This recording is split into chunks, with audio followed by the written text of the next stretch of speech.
Saturday, May 18th, we have UFC Fight Night Barboza versus Murphy at the Apex Center, Las Vegas, Nevada.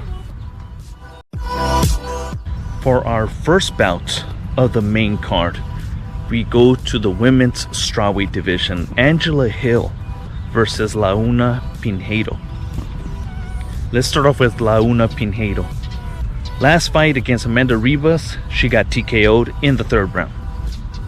Even in a loss, she looked very, very dangerous.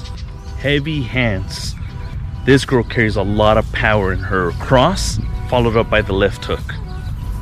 With just a couple combinations landing early in the first round, she already had Amanda looking like she was in a 5-round war. Her demise was just fatigue. Angela Hill, on the other hand, in her last fight, went 3 rounds with Gomez. Having a long, rocky career in the UFC, these last 3 rounds served her well. To go 3 rounds with somebody where you strike, where you clinch, where you do takedowns, where you get reversed and it goes the distance, it helps sharpen up your tools. And her front teat kicks were on point.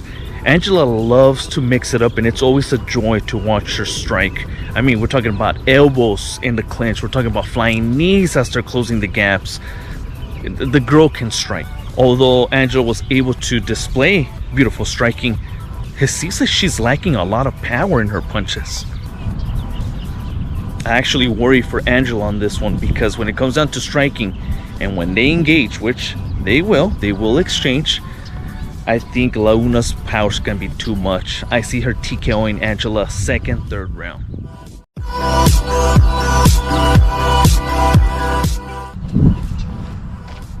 For our second fight of the main card, we go to the bantamweight division.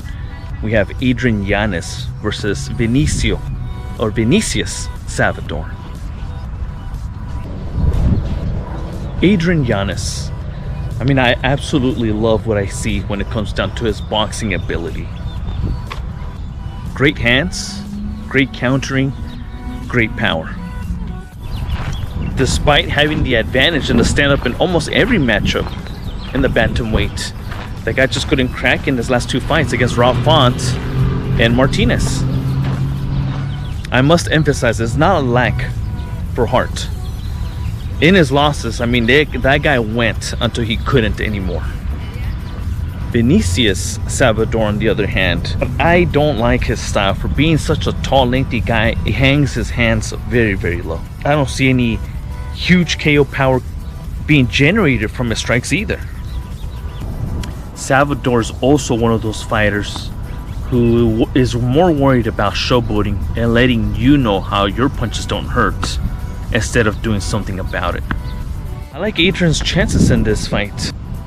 The way Salvador just leaves his hands hanging low and tends to lean forward. I mean, this is a recipe for Adrian Yanez to get a KO.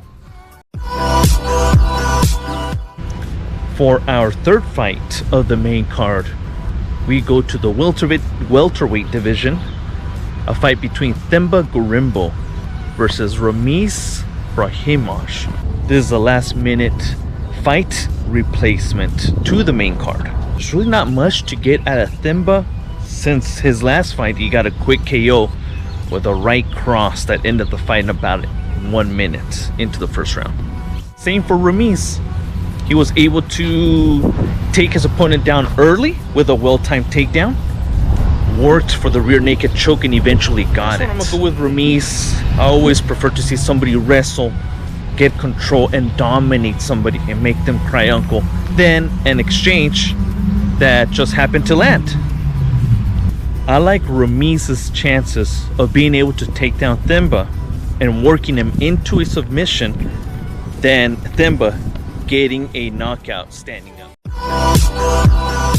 For our fourth fight of the main card and the co-main event, we have Kalen Williams, better known as Chaos Williams, versus Carlston Harris. He doesn't come across as a fighter. Even when he fights, he doesn't come across as someone that's gonna go out and really take a win. He doesn't seem like someone that's eager to get out there and rush an opponent. However, in his last fight against Wells, he was getting dominated, damn near got submitted, and the guy never quit. It almost seems as if he gets stronger as the fight goes on. Chaos Williams, on the other hand, in his last fight against Bedoya, he seemed explosive, he seemed dangerous as always, but it went 3 rounds, and as the fight went on, he was fading. Not just fading, but he was showing signs that he was hurting. That if it went 5 rounds, Bedoya could have possibly taken him out. This is truly one of those situations where if Chaos Williams can impose his power and speed and explosiveness early and effectively, he can take out Harris out of there. He can get him out of there. However, if he can't and the fight progresses, I see Harris winning. Now, I'm gonna go with Harris by unanimous decision, just for the fact that I've seen him go through adversity and pull through, and not only pull through, but got stronger. For our 5th fight and the main event of the evening, we have a featherweight bout. Edson Barboza versus Lerone Murphy. Lerone Murphy is pretty well rounded. He is one of those hybrid fighters that just comes in, doesn't necessarily have a specialty in any kind of arts of MMA, but the guy's pulling it off so far. Edson, contrary to coming of age and going up in weight classes, decided to come down to featherweight, and I have really mixed feelings of his performances. Dude gets rattled a lot easier. It seems like his cardio's not there anymore, but somehow he's managed to win a couple straight in a row. His resilience is definitely one I can applaud. His last fight against Yusuf, I believe it's one of those scenarios where he's lucky Yusuf gassed himself out. I mean, he was just landing on Barboza at will, rocking him. He practically had him knocked out on his feet several times throughout the first round. Put it this way, if the ref would have stepped in to stop that fight there and then, there would have been zero argument from anyone.